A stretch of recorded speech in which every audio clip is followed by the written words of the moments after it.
Olá, sejam bem-vindas, sejam bem-vindos a mais um episódio do podcast A Vida é Delas, podcast do Diário do Nordeste, onde a voz feminina tem um protagonismo que merece. Eu sou Thaís Lopes, jornalista aqui do Sistema Verdes Mares, e é um prazer enorme ter você comigo a partir de agora. E no episódio de hoje, seguimos com o especial Seus Direitos, Sua Voz, um conteúdo, uma série muito especial que vem trazendo informações para que as mulheres conheçam e exerçam seus direitos. E hoje vamos fazer um recorte bem especial mesmo, os direitos sexuais e reprodutivos dessas mulheres. São temas que impactam bastante a vida e também a autonomia do público feminino. Vamos falar sobre isso?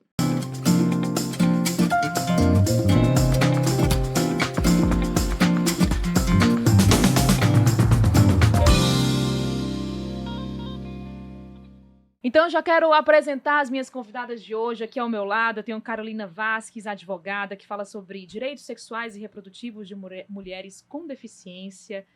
Carol, muito obrigada pela sua participação aqui no podcast A Vida é Delas. Eu que agradeço, Thaís, pela participação e pelo convite. O agradecimento é todo nosso, tá? Também temos aqui a Débora Brito, ginecologista, especialista em sexualidade e atuante na rede Ponto de Luz do Estado, que faz essa proteção a mulheres e meninas vítimas da violência sexual. Débora, um prazer enorme ter você com a gente também. Um prazer enorme mesmo estar aqui e poder compartilhar um pouco mais sobre esse assunto e também sobre essa rede tão importante. Exatamente. E também a Léa Dias, assessora técnica da Saúde da Mulher de Fortaleza. Léa, muito obrigada. Oi, Thaís, é um prazer estar aqui falando, desses assuntos que vão ser tão importantes para o empoderamento das mulheres. É um prazer enorme falar sobre as políticas públicas, o acesso dessas mulheres, a todos esses serviços que podem ser colocados à disposição dessas mulheres. É um prazer. Muita gente não sabe que serviços são esses, como acessá-los na rede pública. Então, o episódio vem para isso, para a gente explicar quais são esses serviços, trazer esse conhecimento para as mulheres, para que elas conheçam os seus direitos e saibam exercê-los da melhor forma possível. Já falamos, por exemplo, sobre direito do trabalho para as mulheres, já falamos sobre direito de família, divórcio, pensão alimentícia, já falamos sobre o direito virtual, aquelas mulheres que sofrem violência no universo virtual, e estamos encerrando essa série especial, Seus Direitos, Sua Voz, falando sobre os direitos sexuais, os direitos reprodutivos. É um assunto extremamente delicado, um tema bastante novo. A gente estava conversando, Débora, que são conquistas que a gente conseguiu há pouco tempo, são direitos muito recentes. Então, para a gente começar essa conversa, para a gente contextualizar para quem está nos assistindo e nos escutando também, quais são esses direitos sexuais e reprodutivos que nós mulheres precisamos saber acima de tudo. Fiquem à vontade para quem quiser começar. Você quer começar? Posso então? começar? Pode sim, Carol. Então, no campo jurídico, os direitos sexuais e reprodutivos, eles fazem parte dos direitos humanos, né? O que são direitos humanos, primeiramente, né? São aqueles direitos que são inerentes a todos nós enquanto indivíduos, enquanto pessoas. Dentro dessa perspectiva dos direitos humanos, entram os direitos sexuais e reprodutivos. Tem muita gente que coloca os direitos sexuais como se eles fossem assim, um complemento dos direitos reprodutivos, mas, na verdade, eles são direitos autônomos, independentes, mas que eles acabam sendo tratados juntos. Então, quando a gente fala de direitos sexuais, a gente poderia dizer que estão relacionados direitos à sexualidade da pessoa, orientação sexual, a liberdade que ela tem, ao exercício da autonomia dela. E quando nós estamos falando de direitos reprodutivos, a gente já entra no campo da reprodução. Possibilidade de ter filhos, como ter esses filhos, se quer ter filhos, se não quer ter filhos. A gente entra todo nesse aspecto da reprodução. No campo do direito e no campo do Brasil, nós temos algumas legislações que amparam esses direitos, mas, literalmente, escrito, você não vai encontrar direito reprodutivo na Constituição Federal. Mas nós temos instrumentos que viabilizam e reconhecem esses direitos. E é importante também, dentro dos direitos sexuais, dentro dos direitos humanos, o direito de poder vivenciar essa liberdade livre de qualquer tipo de discriminação ou violência, para que o sexo seja um espaço, um momento de comunhão, de sensações relacionadas ao prazer e jamais estarem relacionadas às desigualdades de poder, à coerção, à ameaça, à força física ou qualquer tipo de situação em que a gente possa estar diante de uma pessoa sendo violentada.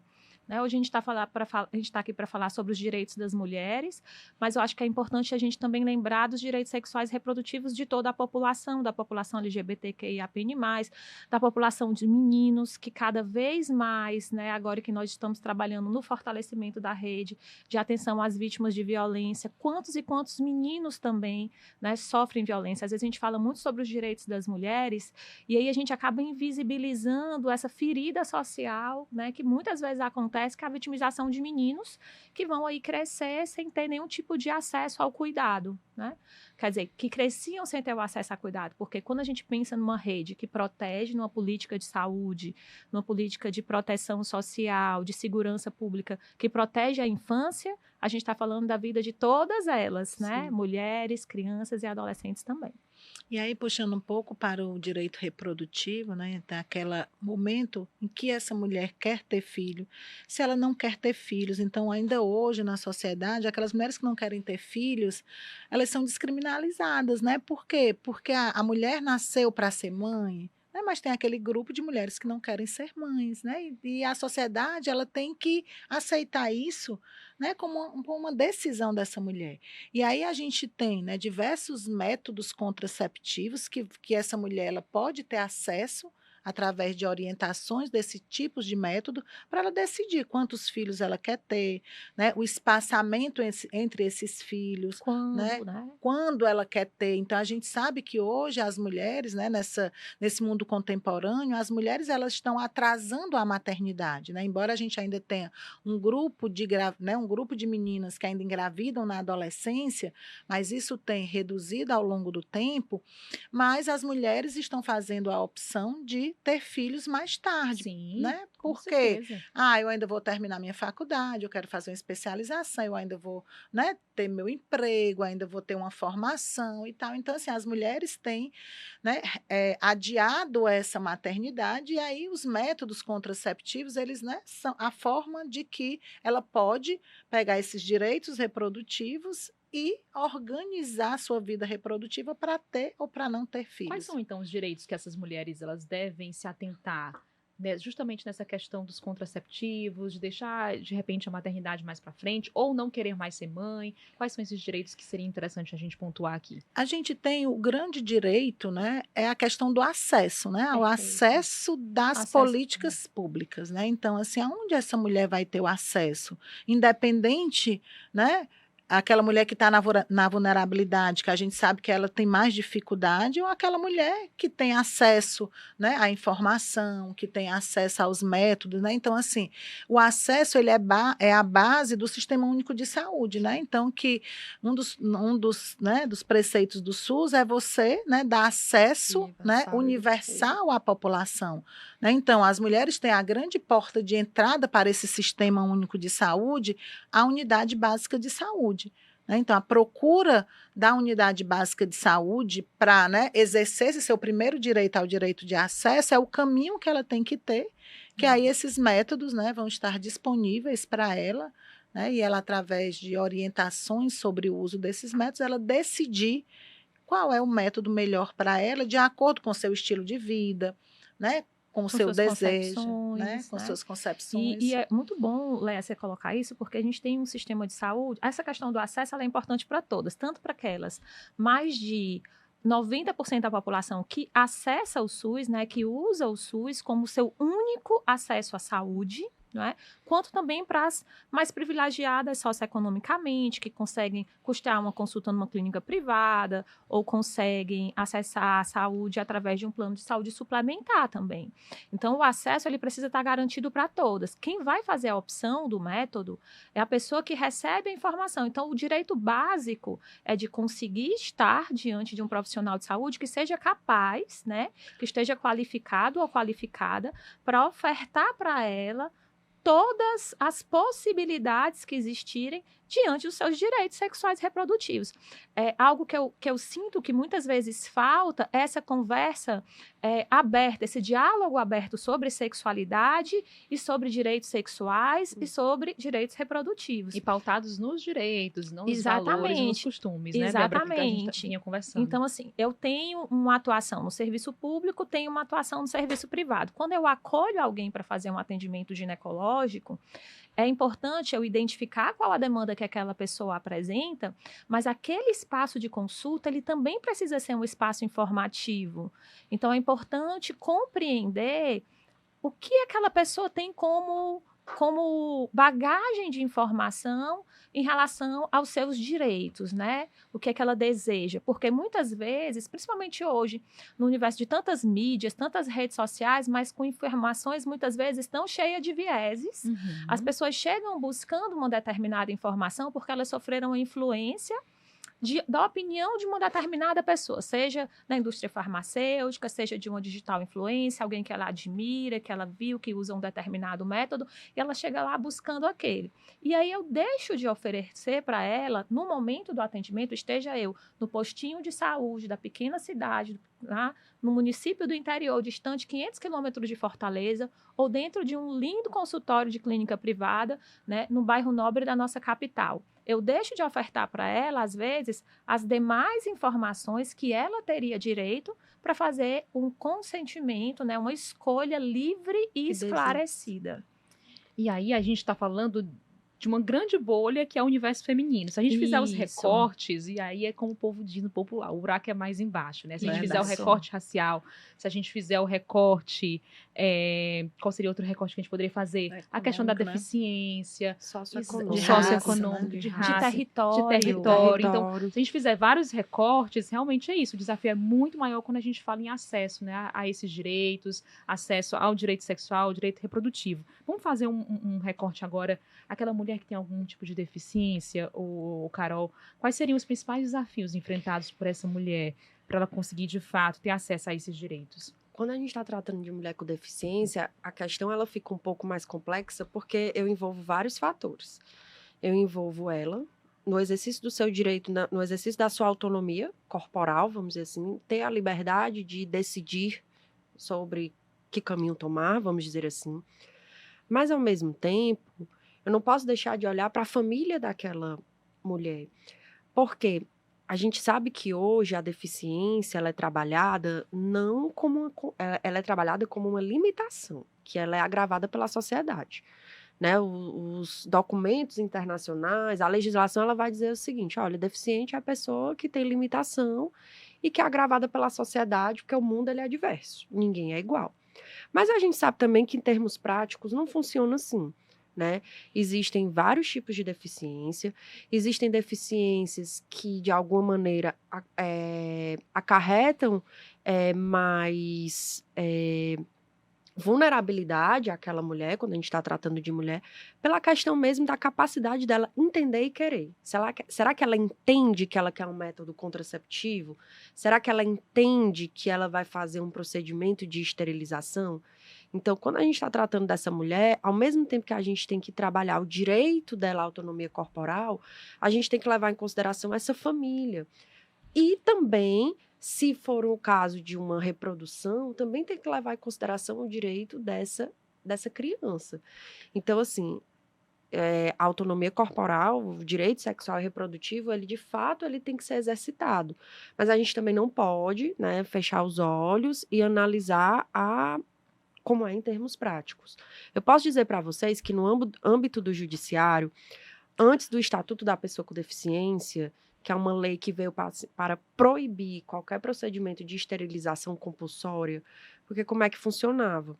A mulher ela tinha algum tipo de deficiência, aqui eu focando principalmente em deficiência assim, cognitiva, intelectual, mental. Sim. Mais graves, né? Mais graves. Como é que funcionava? Muitas vezes ela engravidava, e aí a família, né, muitas vezes não têm condições por falta de acesso à informação. Então, Que gera uma violência, que já gera uma é- violação de direitos, porque se ela não Exatamente. tem como consentir a vivência do sexo por conta da deficiência, aquilo é considerado estupro de vulnerável. Exatamente, exatamente. E aí eu tenho uma situação como essa. Então, o que é que as famílias faziam? Entravam no judiciário para pedir a laqueadura, né? O procedimento ali de esterilização que a gente chama compulsória, porque não foi ela que optou por aquilo. E assim, 90% das decisões judiciais concediam. Só que assim, era padrão. Não havia aquela análise quem era aquela mulher com deficiência. Então, assim, teve deficiência, esterilizava. Isso é tão grave, né, Carol? Porque se você Demais. precisa esterilizar alguém, porque essa pessoa tem uma situação de deficiência mais grave, o que é que eu estou dizendo? Eu estou dizendo que eu preciso inibir, eu preciso prevenir um desfecho de gestação, porque eu não vou conseguir, de alguma forma, proteger essa mulher de uma violência sexual. Exatamente. E aí, quando a gente, né, voltando um pouco para essa questão do acesso, né, quando eu falo às mulheres com deficiência, a infraestrutura da unidade, né? Eu tenho uma mulher cadeirante que aquela unidade não tem, né, não foi pensada para que ela tenha um acesso, uma porta, que essa cadeira de roda ela possa passar, embora hoje a legislação da construção, né, de unidades, de hospitais, eles têm que ser adequadas, né, para essas pessoas. E aí eu também fico pensando aquela que também a legislação ela mostra para a gente que o profissional de saúde ele tem que dominar minimamente Sim. a língua de sinais.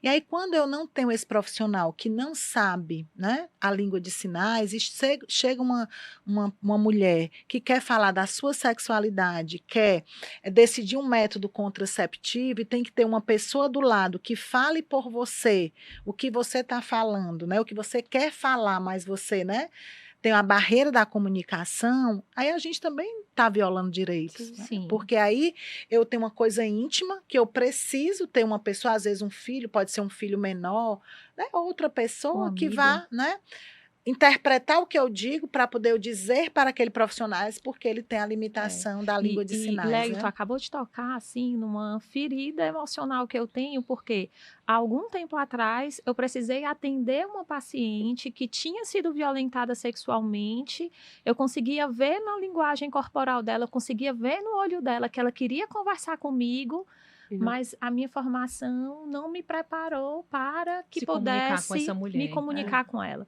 Então, eu acho que esse é um exercício, e aí, depois desse atendimento, né, nosso grupo de trabalho se reuniu, a gente conversou, já levamos isso para nossas chefias, para que a gente pudesse... O que é que a gente vai fazer? A gente vai ter intérprete aqui, alguém que seja também da equipe de saúde, que possa interpretar, porque se a gente não tem dentro do equipamento de saúde essa pessoa que possa fazer essa comunicação e guardar o sigilo e a privacidade do que é dito, ela vai precisar contar com alguém que é da rede de apoio dela. E quando a gente está falando sobre violência, né, sobre sobreviver a uma violência, seja sexual ou doméstica, quando a gente está falando sobre poder levar dúvidas, anseios relacionados a algo que é tão íntimo, muitas vezes eu não tenho ainda abertura dentro da minha rede de apoio das pessoas que convivem comigo para levar esse assunto. Sim. Então, Verdade. é algo que é super importante que a gente tem tentado trabalhar e fortalecer dentro dos espaços, né, profissionais que possam exercer exatamente esse papel. E aí a gente também toca num assunto complexo, porque é o acesso para todos, mas a gente sabe que é difícil viabilizar esse acesso para todos. E a gente sabe também que alguns conseguem ir ao judiciário, conseguem ter a orientação suficiente para ir ao judiciário e buscar os seus direitos. Mas boa parte nem sabe como buscar o judiciário para ter acesso a esses direitos que lhes são devidos. A gente pensando nas mulheres com deficiência, a gente tem 8 unidades de saúde que hoje elas têm uma cama ginecológica para que as mulheres que são cadeirantes elas possam fazer a prevenção, porque as camas ginecológicas que não são elétricas, elas são camas altas. Sim. E aí você precisa daquela escadinha para que você possa subir para você, né, ficar na posição da coleta citopatológica, da prevenção, como é falado, né, popularmente. Aí nós temos hoje 8 unidades de saúde, onde tem essa cama elétrica, que ela baixa a nível da cadeira, né, da cadeira de rodas, e essa mulher possa, né, ter autonomia de fazer a transferência sozinha, né, para que ela possa minimamente fazer um exame de prevenção, né, que é um exame que está lá posto para o rastreamento do câncer de colo de útero. E outra coisa são os mamógrafos acessíveis. Né? Então, em alguns lugares do serviço público, ele tem um mamógrafo acessível. Quem já fez mamografia sabe que a posição para você fazer mamografia é a posição de pé, onde você fica, né, o aparelho fica na altura Sim. das suas mamas e você vai ter aquela compressão do aparelho. Se eu não tiver um aparelho que seja acessível, que é aquele bloco que vai, né, capturar as imagens, chegue a nível da cadeira de roda, essa mulher não vai ter o direito de fazer o rastreamento do câncer de mama, que é feito com uma mamografia.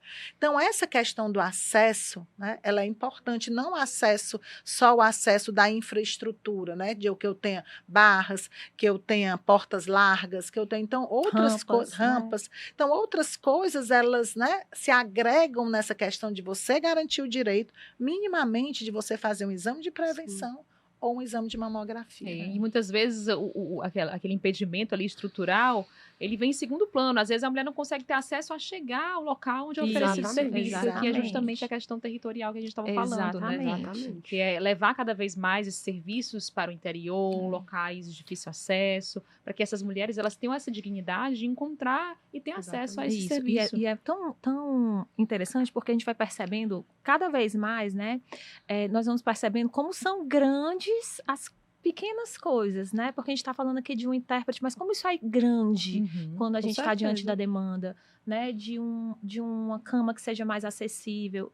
E aí, quando a gente pensa, por exemplo, que o direito à saúde, ele está instituído, né? Como algo que precisa ser de acesso a todos e é um dever do Estado, né? Isso a gente vai trazer desde ali da nossa Constituição. A Carol não vai me deixar errar nisso, né, Carol? Mas como que esses direitos eles vão sendo efetivados? Através das políticas públicas. E aí, quando a gente pensa em políticas públicas para as mulheres, né, no nosso país, a gente não está falando de algo antigo, a gente está falando de algo recente. E quando elas vão sendo implementadas, né, a Léa estava lembrando antes da gente começar a gravar que a política de saúde integral à mulher completou 20 anos. Né? Então, tudo que a gente está pensando aqui, a gente está colocando aqui as novas leis e os novos direitos que vão surgindo para as mulheres a partir da estruturação dessa política, né, vão sendo avanços, mas também vão nos mostrando outros desafios. E aí, quando a gente fala, né, puxando o gancho da política pública, antigamente, os métodos contraceptivos, né, que a gente diz que ele é um medicamento, que é de responsabilidade dos governos municipais, tá? Que ele está lá dentro do rol que o município que tem que comprar. E era muito comum, né, esses municípios, eles priorizarem outros tipos de medicamento para pressão, para diabetes, em detrimento dos contraceptivos.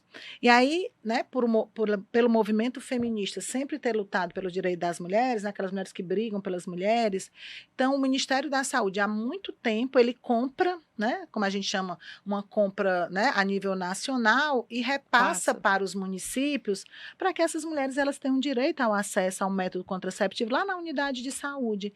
E aí, ao longo, né, nesses agora acho que há pouco tempo, coisa de 2 anos, também o acesso ao método contraceptivo ele pode ser feito nas farmácias que têm o símbolo da farmácia popular.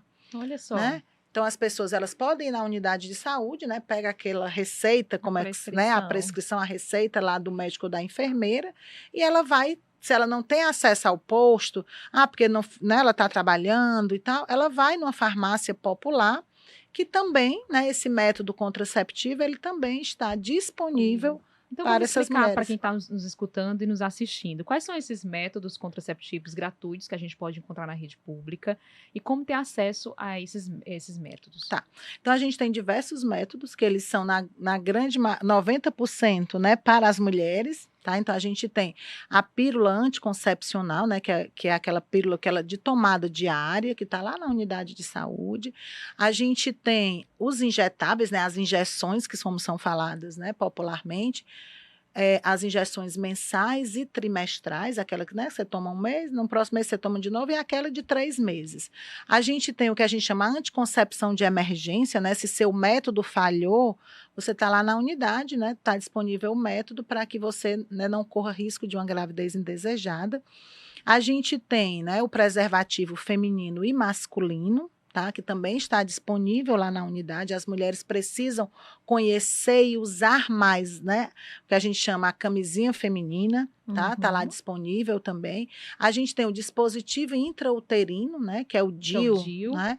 Que ele em algumas unidades de saúde a gente tem médicos que podem inserir no própria unidade de saúde, como também podem ser inseridos em ambulatórios de maternidades e ela também, algumas maternidades, elas colocam o DIU pós-parto e pós-aborto. Então, ela já sai, depois do procedimento, já com esse, né? Que é um direito, inclusive. Que é um direito, é garantido por lei. A mulher tem o direito de receber essa contracepção, né, de longa ação logo após o parto ou, né, o cuidado em relação a um aborto espontâneo que ela possa ter vivido ou, no caso, se for necessário a realização de um aborto previsto em lei, a interrupção da gestação prevista em lei. Isso em qualquer unidade de saúde da rede municipal? Sim. O estadual também? Da municipal também. Municipal e estadual também. Qualquer equipamento da rede de saúde. Porque o nosso sistema de saúde, como a gente colocou, ele é único, ele é integrado. Então, ele é organizado desde a atenção primária, atenção secundária, terciária, níveis, né, crescentes de complexidade, mas a porta de entrada dele é a atenção primária. Então, essa pessoa busca no posto, como a Léa explicou super bem. Às vezes, no posto de saúde, tem um profissional que ele já tem a habilidade de fazer a inserção. Então, pode ser colocado lá. E quando ele não tem, o que é feito? Essa paciente ela é referenciada através da rede de regulação para uma outra unidade de saúde secundária que possa, né, fazer essa inserção. Então, esse é o caminho, tanto faz essa paciente estar aqui em Fortaleza, quando ela está no nosso município mais distante, né, no nosso menor município, esse é o caminho. Pode complementar. E aí, só complementar que são os métodos cirúrgicos, né? Então, a gente tem a famosa ligação de trompas, né? Que ela pode fazer logo após o parto, né? Como também ela pode fazer fora da gestação. E aí, a lei do planejamento familiar, como é chamada, ela é uma lei que ela foi atualizada agora em 2023, que onde garante, né? Essas pessoas que querem, né? Não ter mais filho e usar um método, né, que ainda é considerado um método definitivo, ela possa, né, fazer esse desejo 60, se ela está grávida, né, e depois dessa gravidez ela quer, né, fazer a ligação de trompas, ela pode manifestar esse desejo para o profissional de saúde que está acompanhando 60 dias antes do parto. E aí ela também, a lei diz que essa mulher ela tem que passar por sessões de educação em saúde, onde vai ser ofertado para ela outros métodos, né, que não é só esse, para que ela realmente tome uma decisão, né, esclarecida. E aí, a partir daí, ela vai para, né, o hospital, ter seu bebê, e aí é feito essa ligação, né? Antes a gente não podia fazer isso, né, junto do parto, agora pode. E antigamente, né, os maridos, companheiros, tinham que autorizar essa mulher, né, a ligar essas trompas, mas foi um dia desse, que disseram, não, o marido não vai mais ter que mandar em nada, não. A mulher que vai decidir sobre essa laqueadura, ou seja, 2023. Vocês têm noção, 2 anos atrás? Exatamente. E aí, uma conquista, temos que celebrar, exatamente, mas precisou esperar tudo isso. E é isso que eu acho que é importante também que a gente discuta, né? Esses novos direitos que vão surgindo desde a política de atenção integral à saúde das mulheres são novos mesmo, não é? Quando hoje a gente fala, a gente vê no jornal quando uma mulher é violentada, quando ela sofre, seja uma violência doméstica, seja uma violência sexual, né, que ela tem o direito de ser atendida em qualquer equipamento de saúde, a gente está falando de uma lei de 2013. Nossa. Né? Então, em 2009, se torna compulsória, acho que 2009 se torna compulsória, que quando eu atendo uma paciente no serviço de saúde, esteja eu na atenção primária ou no hospital especializado, eu notifique ao Ministério da Saúde, eu posso estar errando o ano, pessoal. Mas eu acho né? que é 9 mesmo. Mas eu acho que é 9. Se torna compulsório. Então, quando eu atendo uma mulher que sobreviveu a uma situação de violência sexual ou doméstica, eu preciso notificar o Ministério da Saúde que eu atendi essa mulher. Vai ser apenas a partir daí que a gente vai dar visibilidade a essa grande ferida social, né, do machismo estrutural dentro da sociedade, da desigualdade de gênero, no seu mais perverso extremo, que é quando alguém se apropria do corpo de outra pessoa para obter gratificação sexual, seja ela de qual tipo for, quando alguém, porque não concorda dentro de uma situação de conflito conjugal ou não, essa pessoa fere o corpo, né? Destrói um material, destrói um equipamento, né? Um telefone, uma identidade, queima os documentos, expulsa essa pessoa de casa, bate nela, né? Então, todas essas leis que a gente vai garantir o acesso, que a gente está falando aqui, que é muito importante que eu acho que a gente fale sobre isso, porque os direitos, eles existem lá no papel, mas enquanto nós não construirmos os acessos, eles vão e ser as garantias, as garantias, garantias, acessos e as garantias, acessos e as garantias que perpassam por uma equipe multidisciplinar estruturada, porque muitas vezes essas mulheres vítimas dessas violências, as que buscam, né, que procuram o sistema de saúde, enfim, muitas vezes elas param pelo caminho a depender também muitas vezes de quem vai atender essa pessoa. E que outro tipo de proteção ela tem. Então, é tão interessante isso. A gente tem aqui no Brasil o Fórum Brasileiro de Segurança Pública. E houve um relatório que foi publicado no começo do ano passado, que mostrou que em 10 anos, eu lembro que o título do relatório era o seguinte: 10 anos e mais de 500, mais meio milhão de mulheres vítimas de violência. Então, a segurança pública tinha o registro, em 10 anos, de mais de 580 mil boletins de ocorrência de violência contra a mulher.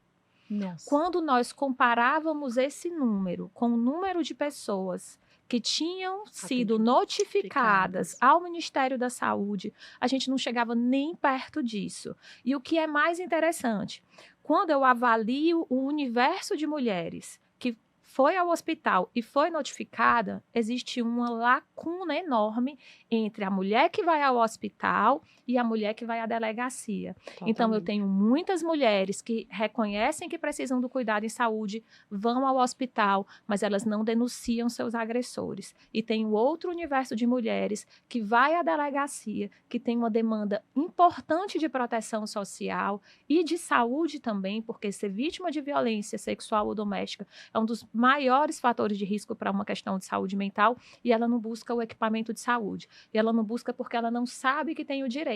E aí, de 2013, depois dessa lei da notificação compulsória, é que a gente vai ter a lei do minuto seguinte, que diz que no nosso território brasileiro, qualquer mulher que passou por uma situação de violência sexual ou doméstica, ela tem o direito de ser atendida em qualquer um deles, hospitais do Sistema Único de Saúde, a qualquer hora do dia ou da noite, não é? Nos 7 dias da semana. Ela tem direito à atenção integral em saúde, nos 7 dias da semana, em qualquer um dos hospitais. Então, você me apresentou no começo falando sobre a Rede Ponto de Luz, quero já poder explicar um pouco mais para as pessoas sobre isso, mas é importante a gente entender que o direito, e a Carol está aqui, né? Ótimo, Carol, você está aqui, porque o direito não diz que você tem que ser atendida no hospital de referência. Perfeito. Você tem direito de ser atendida em qualquer hospital. Então, eu posso estar num município, sofri violência, eu chego lá no hospital, aquelas pessoas, elas podem não ter a formação, o melhor preparo para me atender, mas elas têm obrigação de me atender e dentro do nosso sistema de regulação, fazer esse acolhimento e encaminhar para um outro lugar que possa, então, dar continuidade a esse cuidado. E a gente sabe que, muitas vezes, o fruto dessa violência sexual, essa violência doméstica, é bebê, né? Uma gestação. Sim. E aí a gente vai falar um pouquinho agora sobre o aborto. Queria conversar com a Carol, com todas vocês, né? Pra gente entrar um pouquinho nessa questão da lei, na legislação que é bastante restritiva em relação ao aborto. Como é que isso impacta o direito das mulheres e o acesso a serviços seguros de saúde reprodutiva? Vamos falar sobre isso? Vamos. Assim, a Débora até já tinha pontuado, na legislação nós só temos 3 situações em que o aborto é permitido. No caso de fruto de um estupro, no caso em que a mulher encontra iminente risco de vida, então ou salva, vamos dizer assim, a mãe ou o bebê, né? Eles sempre vão optar pela mãe. Sim. E a partir de uma decisão do STF, que é o Supremo Tribunal Federal, no caso de fetos anencéfalos, porque se percebeu que, né, no caso desses fetos, o tempo de vida dele é muito reduzido. Uhum. Então, foram as situações, né, que o ordenamento permite hoje, mas que ainda hoje também é em pauta de questionamento. Exatamente. Apesar da lei, pra gente, principalmente a gente que é da área jurídica, não, tá na lei, já tá tudo certo. Mas ainda é pauta de questionamento. Quando chega pro lado de cá, não é? É sempre mais Débora, difícil. É mais difícil na saúde. Em relação, por exemplo, ao risco de vida, não é?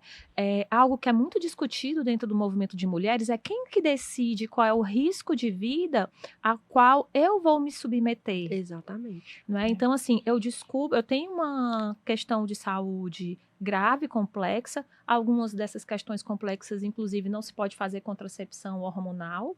Sim. Não é? E aí, no uso, às vezes, de um contraceptivo não hormonal, ou por uma falha do método, ou por um esquecimento do método, essa mulher vem a engravidar.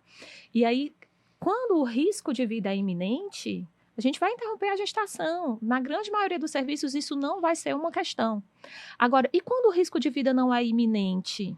Quem decide qual o risco que aquela mulher deseja correr, por exemplo, quando ela já sobreviveu numa gestação anterior a uma pré-eclâmpsia grave, uma síndrome HELP, ela ficou internada na UTI durante vários dias, às vezes semanas, e aí ela se descobre grávida de novo no ano seguinte, e a gente sabe que existe um risco, né? Um novo risco de uma gestação de alto risco, complexa, né? E quem decide?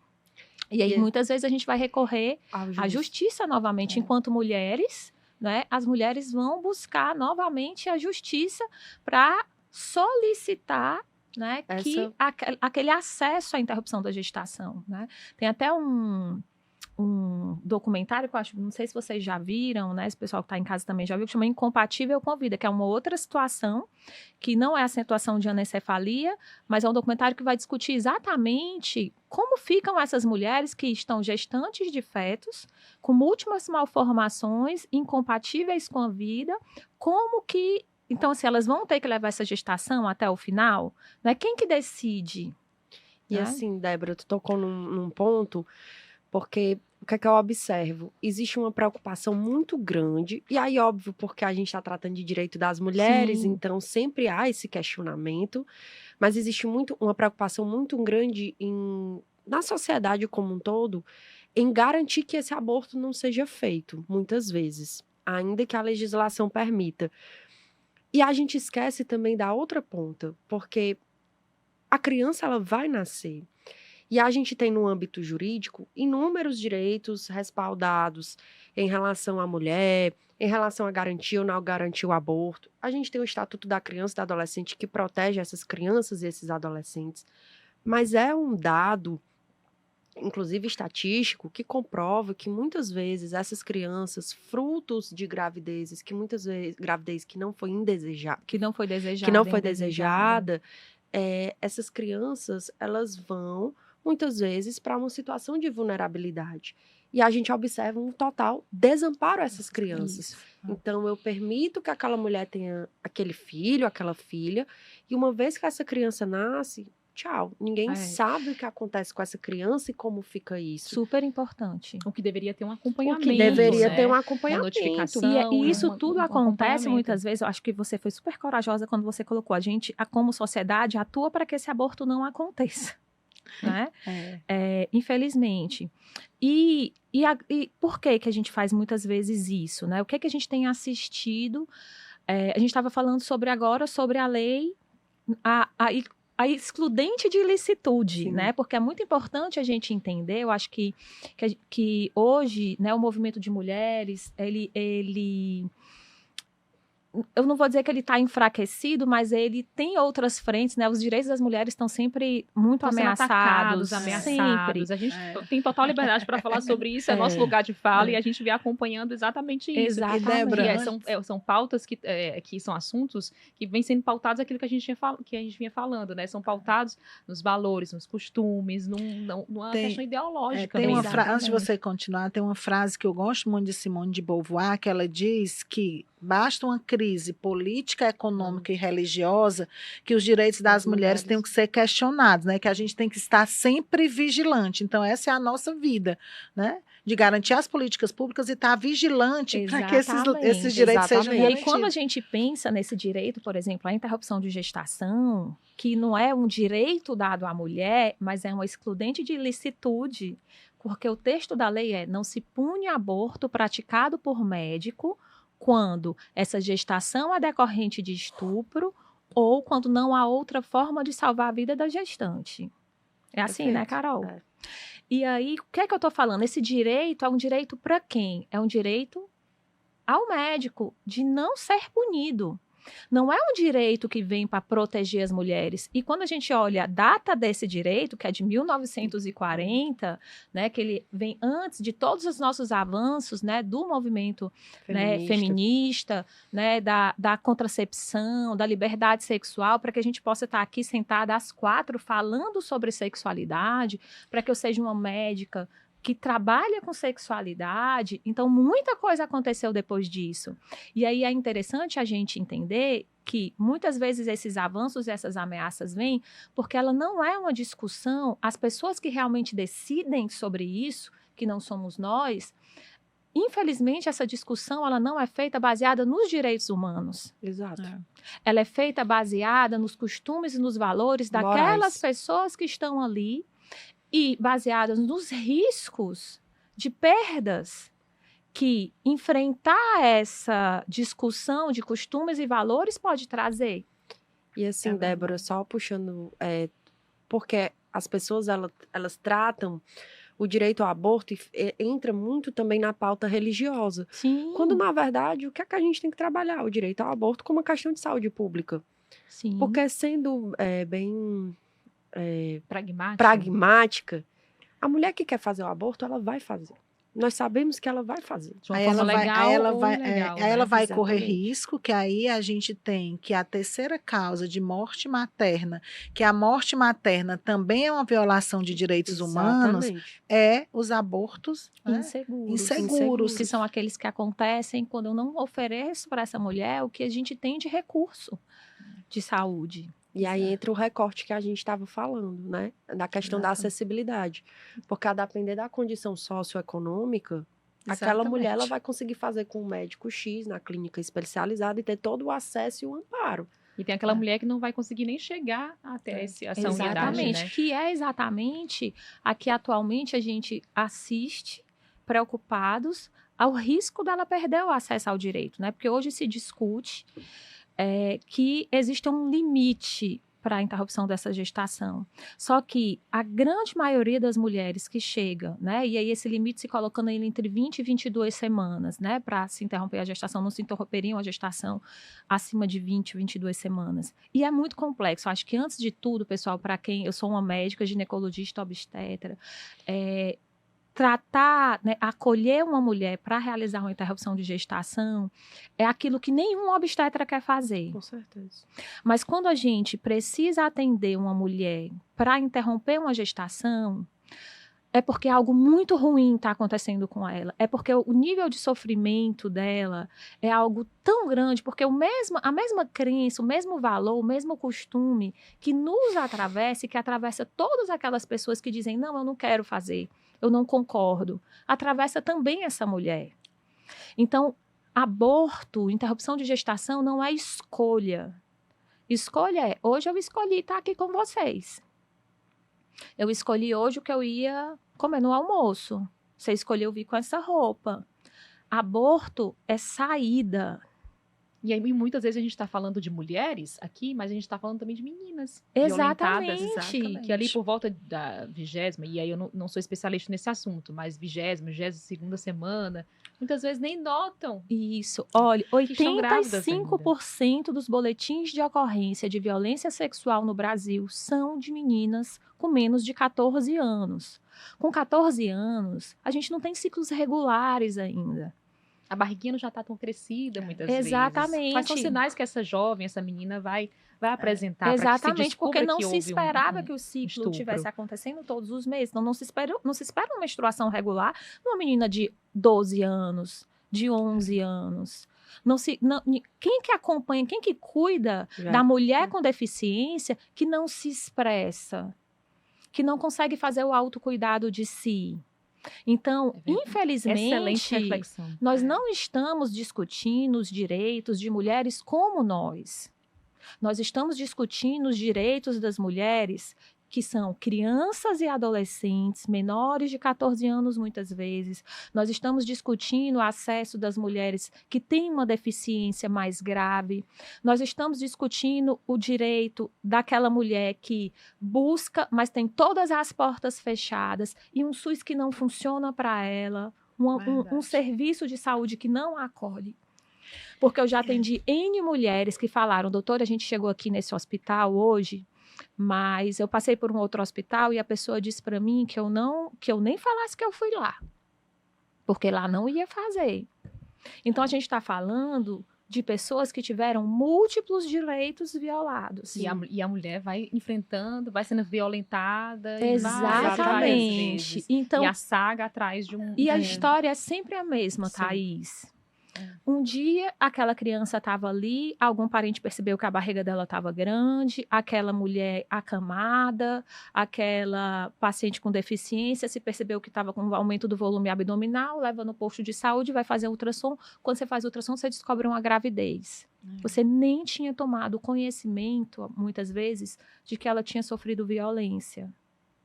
E aí, Débora, quando a gente fala também na questão da educação sexual, né? Então, a gente sabe que essa temática, ela é um tabu ainda muito grande, É né? importante a gente tocar sobre isso. Era uma das minhas perguntas, inclusive, aqui. A importância da educação sexual para a autonomia das mulheres e a prevenção da violência. Vamos falar um pouquinho sobre isso? Tem várias pautas aqui que eu quero falar. Que não tem muito tempo. Mas vamos falar sobre isso. A gente vivencia nessa sociedade, né, em pleno século XXI, esse prurido, né, de se falar, de educar sexualmente as nossas adolescentes, né, da gente conversar com nossos filhos, né, de como é que, né, se faz a questão dos direitos sexuais, de como é que ela vai viver livremente essa decisão de que ela quer, né, ter um relacionamento com uma pessoa, com outra.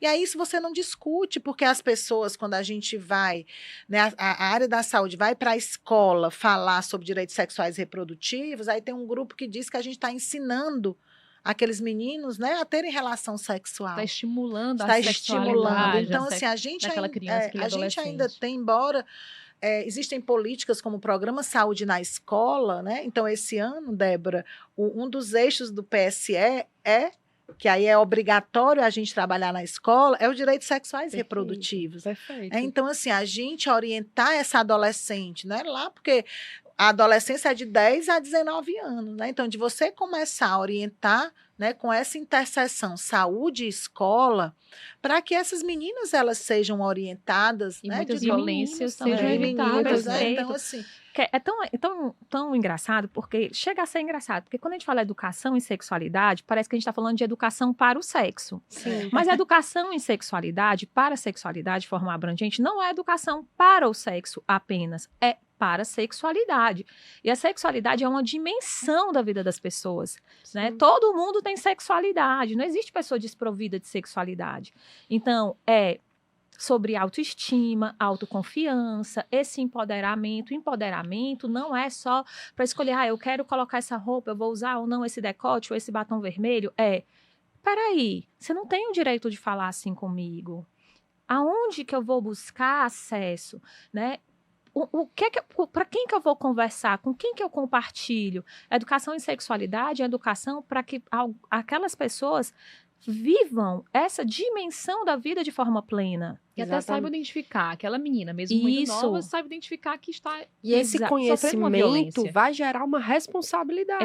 Porque Exatamente. a liberdade é isso, né? Quanto mais livre, mais responsável. Exatamente. Porque justamente você sabe E a ali. Unesco vai dar para a gente as diretrizes de como educar para a sexualidade a partir dos 3 a 5 anos. Sim. Então, a gente tem marcos, né, de conhecimento, existem habilidades e competências que nós precisamos desenvolver em relação à educação e sexualidade desde quando eu sou criança, tenho 5 anos de idade. O que é que eu tenho que entender de sexualidade? Eu tenho que saber identificar, eu tenho que saber que não é todo mundo que pode tocar, por exemplo, na minha genitália.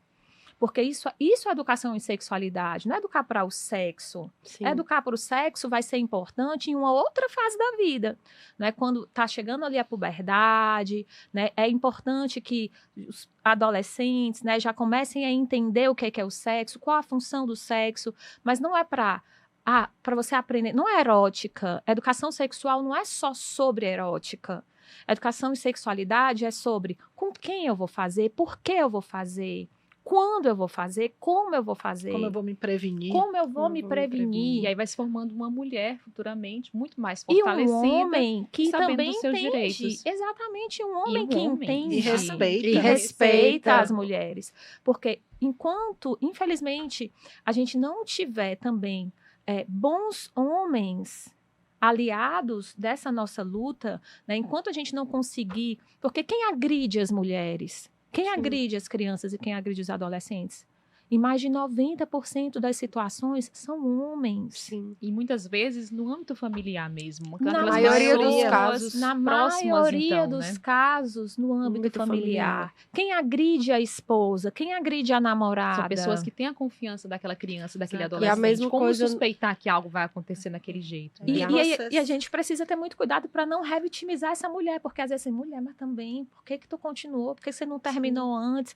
Entende? Então, assim, essa é a educação em sexualidade que a gente precisa. Uma educação que me faça entender que tipo de histórias eu quero viver, que tipo de relações interpessoais eu quero viver, seja no meu espaço de intimidade, seja no meu Perfeito. espaço de trabalho. Perfeito, As pessoas não é. falam com você no seu espaço de trabalho de qualquer forma. Por quê? Porque você tem educação em sexualidade, você sabe identificar o que é um assédio, você sabe identificar o que é autonomia, o que é o teu direito. Quando começa o teu direito, quando começa o direito do outro? Onde termina o direito do outro, de como ele vai falar e se portar em relação a você.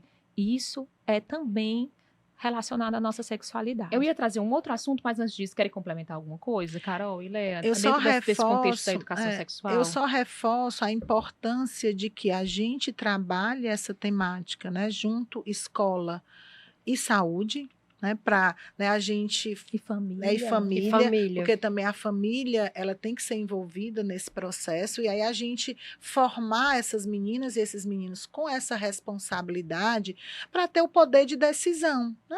O Exatamente. poder também de quando é que ele quer usar o método, né? Que o método ele é quando eu tenho né, meninos e meninas que têm relacionamentos, quando eu negocio o uso de um preservativo para que eu possa não engravidar e também eu me proteger das infecções sexualmente transmissíveis, isso também né, é compartilhar de Exatamente. informações, Exatamente. compartilhar de responsabilidade para a gente viver uma vida sexual saudável, né? Sem Sim. imposição, sem violência e tudo Sem isso medo, sem medo. Sem medo. E tudo isso a gente precisa de informação. A gente ainda vê, né?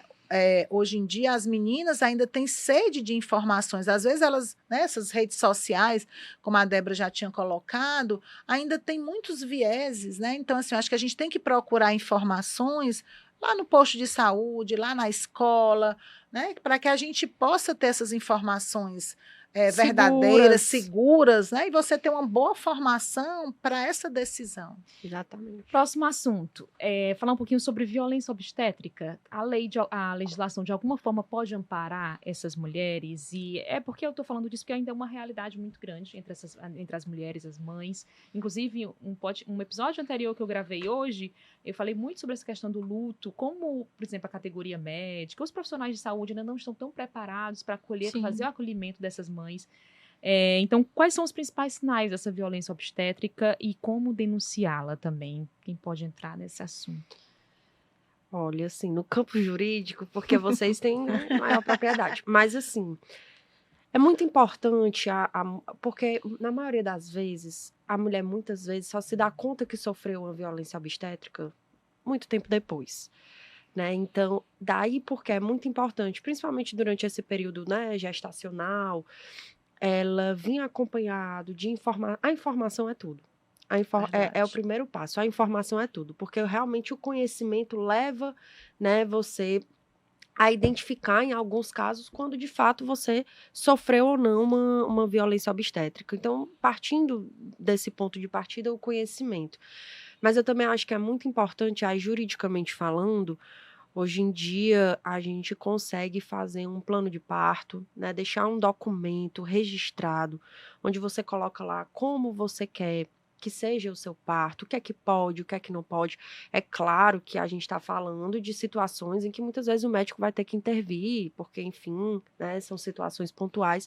Mas é muito importante ter esse diálogo aberto ali, não só da mulher, do parceiro também, todo mundo alinhado ali. Porque naquele momento, quando a gente está falando porque a violência obstétrica, ela tem vários momentos, né? Mas quando a gente está falando especificamente ali no momento do parto, a mulher, muitas vezes, ela está em outro estágio. Então, ela não vai conseguir identificar, né? Então, isso realmente vai ter um processo. Então, o primeiro ponto seria a construção desse plano de parto, porque ela fica assegurada de ter um documento que é assinado por ela, mas também é assinado pelo médico, de estar ali as regras, vamos dizer assim, aquilo que foi combinado. Porque, de alguma maneira, ela vai poder viabilizar aí juridicamente. E na legislação, nós já temos algumas coisas que são proibidas, né? E aí acredito que a Débora possa, inclusive, né, enquanto ginecologista, É importante a gente colocar, né, que a violência obstétrica, ela não é a violência do médico obstetra. Sim. Ela é a violência que acontece em qualquer um dos campos, né, em qualquer um dos pontos de ação, de atenção à saúde que essa mulher passa durante, né, tanto a gestação quanto o parto. Então, é violência obstétrica não ser atendida, não ter acesso, falas desrespeitosas. Existe a violência obstétrica durante, né, a assistência ao parto, mas ela não se resume a isso. Sim, sim. Né? Então, quando eu não tenho acesso, quando eu não participo das tomadas de decisão, quando existem falas discriminatórias em relação a mim, e aí, realmente, como a Carol colocou, muitas vezes, né, a mulher ela só vai tomar conhecimento, ela só vai tomar, né, ciência de que ela sofreu uma violência depois que isso aconteceu. Isso está muito bem colocado na literatura, não apenas para violência obstétrica, como para outros tipos de violência. De um modo geral. A violência institucional. Violência institucional, violência perpetrada pelo parceiro íntimo, a doméstica, a sexual. Porque primeiro a gente tem que se dar conta de que a gente foi violentado. E quando que a gente vai dar conta que a gente foi violentado? Quando a gente tem informação. Então, espaços como esse, Thaís, são muito importantes, porque a gente está podendo levar uma informação que não é informação com vieses. A gente está tentando, está falando e está ancorando. Olha, isso aqui a gente está dizendo porque está na lei tal. Isso aqui a gente está falando porque está na política de atenção à saúde integral dessa mulher. Isso aqui a gente está colocando porque foi modificado em 2023. Então, realmente, informar para que, a partir da informação, eu identifique o que eu passei. Será que aquilo que aconteceu comigo foi violência obstétrica? Foi violência doméstica? Às vezes, durante o episódio, você não tão estressado. E aí tem uma outra fase que os estudos colocam da revelação da violência, que é escolher para quem contar. Dependendo de para quem eu conto, que eu acho que eu fui violentada por um parceiro, por uma pessoa desconhecida, por um chefe de trabalho, por um profissional de saúde, por um parente, por um líder religioso, dependendo da pessoa para quem eu conto, eu vou ter que entrar nessa terceira fase e lidar com as consequências. dependendo para quem essa pessoa conte que ela sofreu uma violência obstétrica, ela acha que sofreu, não, imagina. Ela vai ser desencorajada. Pessoa tal, não vai não, que é muito poderoso, não vai. Mas tem certeza que tu Tem passou por certeza. isso mesmo? É É. normal, não? Tem Isso a aí dúvida, que, né? Não a é o dúvida. procedimento. Não é porque assim estava mesmo. cansado, não é porque o plantão estava muito estressante. Não, tu não viu isso, não. Acho que é coisa da tua cabeça, Não né? é porque ele fala assim com todo mundo mesmo. Então, Tá no puerpério, nem... exatamente, né? tá no puerpério. Então, em Você tá muito todos os sensível, nossos né? cenários em que nós somos sobreviventes, como eu prefiro dizer, de violência, né? Porque a gente foi vítima naquele momento, hoje a gente sobreviveu a essa violência. Dependendo de para quem eu escolho contar, eu posso ser desencorajada, eu posso inclusive ser ameaçada, Sim. né? E aí, por isso que é tão importante a gente ancorar onde a gente vai falar, para que as pessoas possam, depois que elas assistirem ao episódio, darem continuidade às suas pesquisas, às suas buscas, a entenderem que a fala, às vezes, que não acolhe ou revitimiza, vem de uma pessoa desinformada. Mas se você acha que você foi violentada, existe uma enorme possibilidade de você ter sido violentada mesmo. E procura que órgão, a quem fui violentada em diversos aspectos, meus direitos sexuais e reprodutivos não foram atendidos, não foram respeitados. Para onde essa mulher deve ir? Ela tem que primeiro ir na delegacia, fazer um boletim de ocorrência, para que isso seja apurado, depois seja instaurado, se for o caso, um inquérito policial, e aí vão ser dados os encaminhamentos, né? Sofreu uma violência, se foi naquele ato, ela vai ter que passar por exame, vai ter que passar por todo um procedimento, mas o primeiro passo é procurar as delegacias especializadas, né? A gente tem Delegacia da Mulher, que é justamente aquele campo em que fornece um maior acolhimento à mulher, procurar esse primeiro espaço para, a partir disso, dar entrada a um procedimento judicial, né, um processo judicial, e ela conseguir viabilizar os direitos dela. Que, a depender, pode gerar um dano moral no aspecto civil, mas também, a depender da natureza, pode gerar no aspecto criminal uma punição, uma penalidade. Isso. E se essa pessoa, né, ela entende, às vezes, que ela precisa de mais informação sobre aquilo, ela precisa ter um acolhimento de uma equipe de saúde integral, o equipamento de saúde pode ser a porta de entrada. Sim. Através das Então, ouvidorias, né? Através, Então, e todos os também lados. quando a gente fala, né, de rede ponto de luz, o que é a rede ponto de luz? Sim. A rede ponto de luz é a rede estadual de atenção à criança, adolescente e mulher em situação de violência, né? Então, ela tem sido construída, fortalecida, estruturada desde 2020.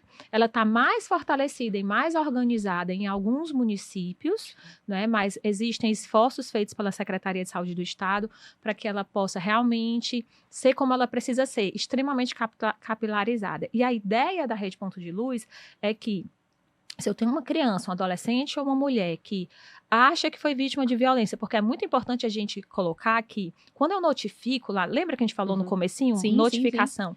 Eu não estou notificando um caso de violência que aconteceu, estou notificando uma suspeita, porque quem é que me diz que aquela violência aconteceu mesmo ou não? Nós, como profissionais de saúde, não estamos ali para fazer julgamentos. A gente está para acolher a demanda de saúde, então a gente notifica o caso suspeito. Quem vai decidir se aconteceu, quem vai investigar e confirmar se aconteceu ou não, vai ser a segurança, quando existe o registro do boletim de ocorrência. Mas é muito importante, né, que você, mulher, não deixe de buscar o equipamento de saúde, porque essa tomada de decisão sobre buscar a delegacia, se ela tem mais de 18 anos, pode ser uma escolha. Sim. Se é uma criança menor, ou adolescente, é compulsório. Realmente, toda a rede de atenção à criança e adolescente vai ter que ser acionada. Então, a partir do momento que ela adentra no equipamento de saúde e essa suspeita é revelada, então nós vamos, né, ativar ali toda a rede de proteção. E aí, nesses equipamentos de saúde, ela tem direito a uma escuta acolhedora, qualificada, que tenha o objetivo de identificar as demandas de saúde, demandas de proteção social, demandas de segurança. sim. Existem, Débora, toda vez que vai lá no hospital, precisa acionar ou comunicar a polícia? Não precisa.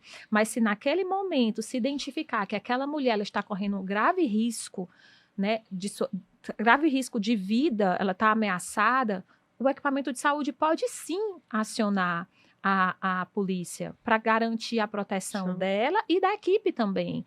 Isso já aconteceu várias vezes, né? De mulheres entram no equipamento de saúde para fugir de seus agressores. É o um ambiente agressor justamente para ela se proteger. acolhedor, para ela se Acolhedor. E que muitas vezes elas proteger. não encontram na própria delegacia. Exatamente. No equipamento de saúde que elas, de repente, Por encontram isso esse que a gente vai acolhimento. vir com as delegacias especializadas, Especializadas, porque vai se identificar que alguns Espaços. equipamentos, alguns espaços, eles não eram tão acolhedores para as mulheres dentro das suas demandas, existia a revitimização, e aí, ao tempo que é importante que, da mesma forma que qualquer equipamento de saúde possa acolher ela de maneira ideal, porque ela merece nada menos do que tudo, não é?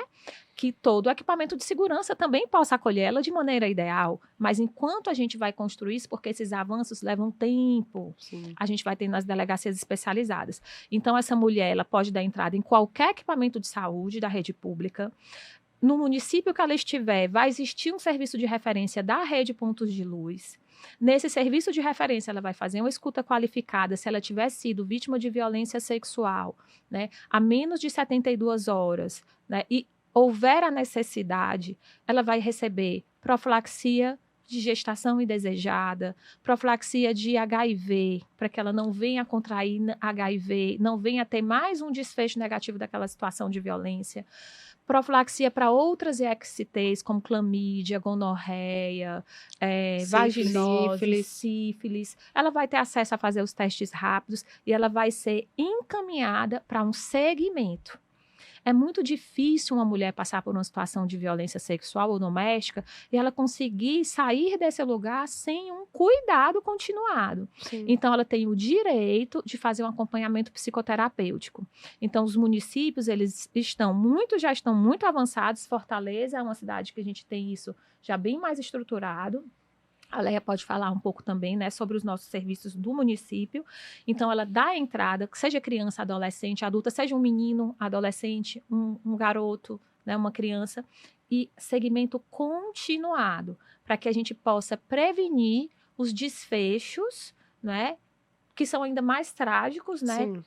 Porque ser vítima de violência já é uma tragédia, já é um problema de saúde. Então, os desfechos e não ter consequências disso ali na vida adulta, porque ser vítima... Imagina uma mulher que é violentada na infância. Eu sou terapeuta sexual, eu atendo sexualidade. Eu atendo mulheres com 50 anos que, quando elas começam a trazer as queixas, elas começam a chorar e contam para mim que elas foram violentadas por um tio, por um amigo do pai, Sim. quando elas tinham 8 anos de idade. São traumas que são levados Pra vida toda. Então, como toda. a gente pode falar de empoderamento, como a gente pode falar de acesso, se a gente não falar, como a gente estava... Só para resgatar a educação em sexualidade, né? Se eu não tive, há 40 anos atrás, um espaço por onde essa mulher passar para ser atendida, hoje a gente tem. E o caminho dentro do nosso estado é a rede Pontos de Luz. Quer complementar, Léa? só- A gente já está chegando ao fim do episódio, Tá. porque assim, realmente a gente precisa fazer o parte 1, parte 2, parte 3 desse assunto. É muito Exatamente, denso, Thaís, realmente, gente. é. Uma hora a gente não consegue abraçar todo o conteúdo necessário, né, quando o assunto são os direitos sexuais e reprodutivos. Eu quero já começar pela Léa. Ela concluiu o que ela Tá. gostaria de falar e já deixar uma mensagem final para a gente ir encerrando o episódio de hoje. Eu queria só colocar, enquanto política pública, que hoje você tem a Casa da Mulher Brasileira, Sim. né, e a Casa da Mulher Cearense, que são também portas de entrada para o acolhimento dessa mulher, importante. E eu também queria frisar que é um aspecto legal, a entrega legal, né? Então, aquelas mulheres que foram violentadas, que de repente não conseguiram ou querem, né, entregar para a justiça, né, esse bebê. Então, em Fortaleza tem um programa, né, chamado Entrega Legal, que é o ELA, que faz tem uma parceria muito grande com a Secretaria de Saúde para dar o acompanhamento Isso. de saúde a essa mulher.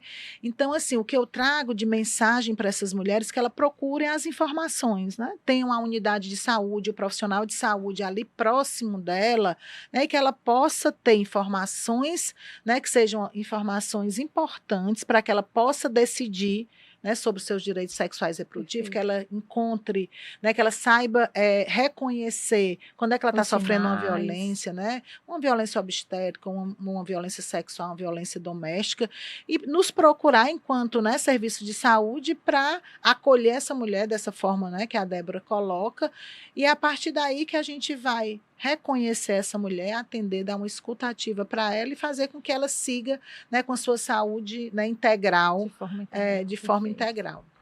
E você, Carol, qual a mensagem que você deixa final? A mensagem que eu deixo final é, para além dessa mulher buscar as informações, que nós tenhamos ambientes que forneçam essas informações, né? Perfeito. Porque muitas vezes essas mulheres, elas não sabem nem onde buscar essa informação e como buscar. Então, por isso que é muito importante o papel das escolas, das instituições de ensino como um todo, né, que a gente tenha políticas públicas atreladas nessas instituições de ensino, seja no âmbito universitário, seja no ensino básico ali, para que desde a criança até o adolescente, ele possam ter o contato com acesso a essas informações, porque muitas vezes a família, que é o primeiro contato, né, que aquela pessoa tem, vamos dizer assim, a sociedade, ela também não tem essa informação. E aí a gente vai passando por todas essas situações. E também dizer que muitas vezes, nesses casos de violências, desses abusos, quando a gente busca o judiciário, é porque houve falha em todos os setores. O que a gente não quer é que essas pessoas busquem o judiciário, mas não é não buscar o judiciário não para não ter os seus direitos, porque se ela sofre uma violência, ela tem que buscar, né, o judiciário. Já foi violado o mas, direito, né? A gente costuma dizer que a parte do direito penal, muitas vezes, ele entra quando todo o sistema já falhou.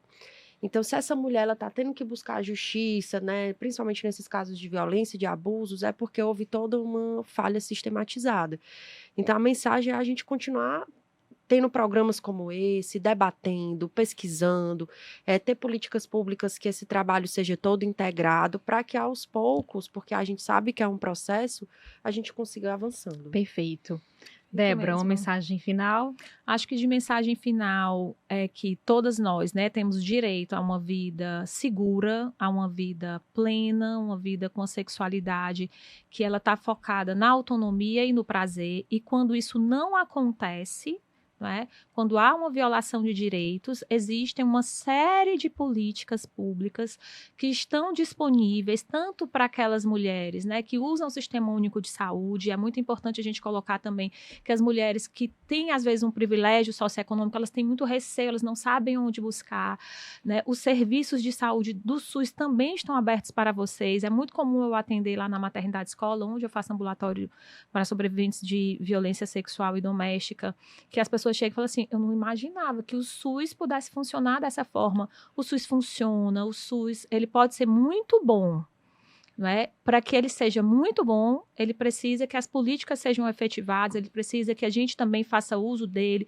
tensione para esse fortalecimento. E aí, se você foi vítima de violência sexual, busque imediatamente o equipamento de saúde, onde você possa ser acolhida, né? Se aquele equipamento de saúde não tem condições de te dar todo o suporte, ele vai te referenciar para um nível de complexidade superior. Você tem direito à proteção, contracepção de emergência, contracepção ou profilaxias para infecções sexualmente transmissíveis. E se por algum acaso isso não acontecer a tempo, ou você se descobrir gestante em decorrência dessa violência, você também tem direito a esse cuidado integral, da mesma forma como a gente colocou. E vai ser uma escolha sua manter essa gestação e ficar com essa criança, manter essa gestação e doar essa criança dentro do programa de entrega legal, ou interromper essa gestação, né? Esses direitos estão assegurados e eles vão ser garantidos, né, dentro dos equipamentos que constroem a rede Ponto de Luz. Era isso. Débora Brito, Léa Dias, Carolina Vasques, muito, muito obrigada pela participação de cada uma de vocês. Acredito que a gente fez uma conversa, a gente formou uma conversa, um papo muito rico, e eu espero que essas informações tenham chegado até você da melhor forma. Então, muito obrigada pela sua companhia também. Não deixa de compartilhar esse que foi o último episódio da série Seus Direitos, Sua Voz. Todos os episódios estão disponíveis no canal do Diário do Nordeste no YouTube, estão disponíveis também nas principais plataformas de áudio. É só você compartilhar, comentar, dizer o que você quer escutar, assistir aqui no podcast A Vida é Delas. Você faz sempre com a gente todos os episódios, tá? Um beijo grande e até a próxima. Tchau, tchau. Tchau.